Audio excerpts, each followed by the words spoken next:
এখানে বেশিরভাগ অনুবাদে, বিশেষ করে উর্দু অনুবাদে, এই হুর শব্দটার অনুবাদ করা হয়েছে যে সুন্দরী মহিলা।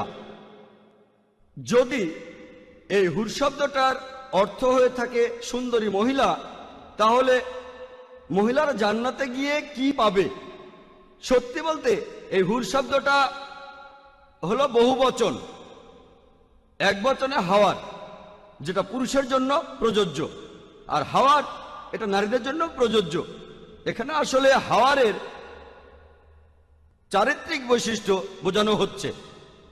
এর অর্থ বড় সাদা সুন্দর চোখ। এখানে বিশেষ করে সাদা চোখের কথা বলা হয়েছে।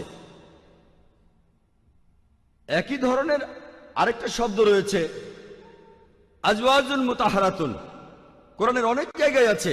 সূরা বাকারার 25 নম্বর আয়াতে উল্লেখ করা হয়েছে